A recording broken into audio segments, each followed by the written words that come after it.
The Seattle Seahawks had little trouble completely shutting down the Chicago Bears passing game.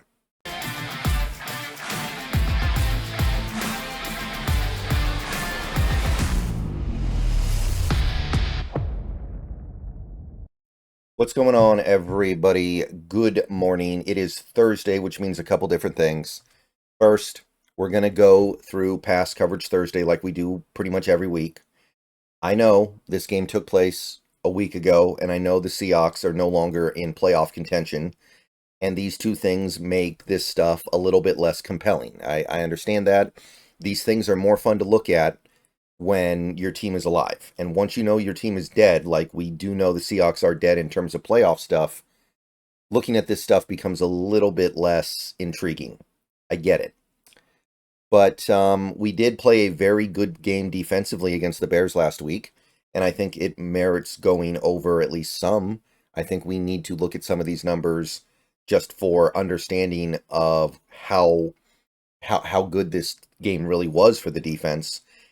And more than that, even if it was bad, even if it was a bad game with a team that was out, I still say we need to try to learn what we can, right? We can't just shrug our shoulders and say, well, things are bad, so we're not going to try to understand and dissect it. If anything, it's more important to understand and dissect when things are bad. So that's number one. Number two, just to remind people, the stream of the Hawk's Nest does start in a few hours. We're going to go live right around noon Pacific. We are going to talk about the Bears game. We are going to talk about the upcoming Rams game. But I think there's going to be a lot of broader discussion because the Bears game happened a week ago, and it wasn't a very intriguing game. Let's just be real here. That game got memed to hell and back. I think we all know what we're talking about here. And number two, this Rams game, while it does have some intrigue in it, and of course I want the team to play well and win, there's not a ton at stake.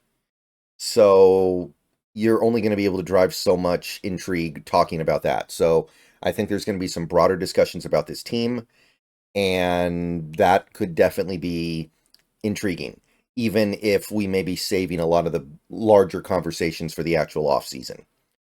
Please like this video if you haven't already. Subscribe if you're new. Click the bell for notifications. Become a channel member for $2 a month. And now let's go ahead and get into the game the Seahawks pass coverage played. It was obviously great. The Bears threw for less than 150 yards gross passing yards.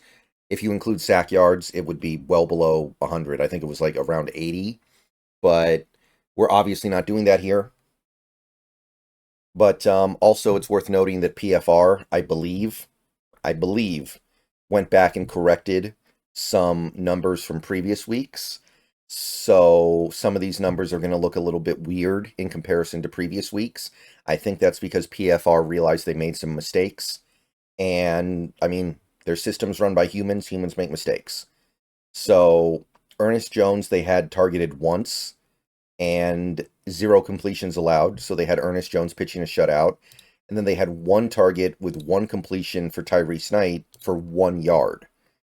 So that may be because of a previous correction. It's hard to tell sometimes. And if there was a correction, it would be hard for me to actually find it. But the bottom line here is that both of these linebackers, Ernest Jones IV and Tyrese Knight, continue to play very effectively in coverage. They don't give up a lot. And we are currently sitting here with them having played more than half of the season for the Seahawks. And neither guy's going to, unless week 18 goes really poorly, over 300 yards allowed in passing yards in coverage. And neither guy's going to be above 90 QB rating allowed. And we've seen this team have real problems with linebackers giving up a lot. Whether it was the linebacker's fault or not, we had seasons where a linebacker would give up 600, 700 almost yards in coverage. We're not going to get anywhere close to that. Obviously, they didn't play the whole year, but they played a good chunk of it. And what we saw was encouraging, especially because Ernest Jones is a slower player and Tyrese Knight is a rookie. You wouldn't expect results this good. So this has been really, really great. I like this a lot. Edge rusher. The Bears did attempt to attack our edge rushers in coverage a lot. And that's always a little bit of a finicky thing, right? Because when you're talking about edge rushers getting targeted in coverage, it's sometimes something they can't really control. It's sometimes something that is like you trick the edge rusher to come upfield, and the edge rusher comes upfield because he's an edge rusher, and then you throw a completion behind him, and he's the closest guy, but he's not really meant to stop the play. So Nwosu gave up 2 completions on 2 targets for a total of 11 yards. Um, not anything alarming. Boye Mafe, it was 2 targets, 2 completions for a grand total of 27 yards. So that's a little bit bigger. But again, I don't see any reason to believe that Boye Mafe has a problem here. For one, it's all air yards. Literally, he has it's all yak. It's no air yards. -5 air yards for Mafe on the season. That tells you that it's all screen passes behind the line of scrimmage that are taken for long runs. And there are a lot of people to blame on a play where there's a lot of yak. It's not just the player in coverage. Sometimes the player in coverage will have a very small part of the blame, actually. Draymond Jones got targeted once in this game as well, incomplete pass, and that was it for the edge rushers. But you can see the Bears went after our edge rushers in coverage more than any other team we played this year, and it was probably about as successful as they were in any spot. Okay, so cornerback now. Let's get to the meat of the stuff here. Devin Witherspoon, 3 targets, 3 completions according to PFR, but it went for a grand total of 13 yards. So not significant, not meaningful, just another good game by Witherspoon. He is going to end up with some numbers that some people would call a little bit disappointing after his rookie year, but he still had a good season. He played a great game on Thursday last week, of course, beyond just the coverage. Some of the stuff he did was crazy, and I still think we're headed to great places here. He will, admittedly, at the end of the season, we're going to look up and say he gave up over 600 yards in coverage. He gave up over 70% completion. He didn't have any interceptions, and there's something to be said for all that. 101 QB rating is where he sits right now. But he's being put in difficult situations on this team, and for the most part, he's doing better in them than most players would. Riq Woolen, 7 targets. I think there were 2 catches. Let me make sure I got that number right. Yeah, 2 catches. And those 2 catches went for a grand total of 18 yards. He did give up the 4th down conversion on the final drive, which, I mean, he really didn't do anything all that wrong on that play anyway, so I'm not going to bag on him for that. And he had the game-sealing interception. Not that the interception meant anything. He could have batted it down and achieved the exact same thing. There were some people who were even annoyed that he intercepted it and tried to run it back. Like, that isn't the one way you can let the Bears get back in the game. We call that a Marlon McCree, and if you are as old as me, you might know what that means. But if you don't, you don't. It's okay. But, look, I've made my stance on Riq Woolen pretty emphatically at this point. I'm pretty done with him. I don't really want him here anymore. I think that he has shown that he doesn't love football enough to be the player that we were hoping he could be as a rookie. That rookie season was special. The talent is special. But we have a significant amount of evidence now that says he's not into football the way these players need to be in order to be their best selves.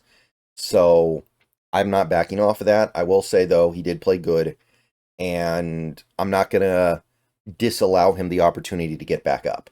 I mean, these coverage numbers, other than the touchdowns, are still really good. Most corners would kill. So I'm not here to completely dismiss him. I will say, for me personally, it doesn't even really matter how good Riq Woolen does. For me, the Riq Woolen thing is already like settled. But if McDonald decides to give him another chance next year, then I'll be open to it. I'll be open to the possibility. But the coverage numbers, other than the touchdowns, are good. Trey Brown allowed 1 completion in this game on 1 target, but it didn't go anywhere, no yards. So not much of a change there. Trey Brown actually played a pretty good game. Credit to him. Josh Joby, I think he got targeted 3 times, gave up 1 completion for all of 16 yards. So totally fine. He did get hurt, left the game, still hurt. Don't know if he's going to play this week, but we got to give it up for Josh Joby here. He actually ended up having a really good season as the third corner, and if we bring him back next year, I'm totally for that. I would love to bring him back for another year. He'll be relatively cheap because of the way the RFA tags work, I believe, and there is a capable player in there for sure. And when you've already got a big investment coming into a Devin Witherspoon, and you might need to replace Woolen this offseason, in fact, I think we will have to replace Woolen, and Trey Brown's gone, having somebody like Josh Joby to give you a little bit of stability would be really nice.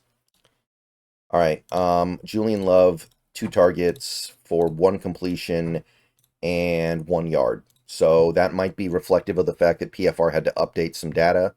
But either way, I think the point that to take away is that Julian Love played a good game in coverage, good game overall, clean, 100.4 QB rating, 368 yards on the season. He's settled down significantly, and he's playing a lot better lately.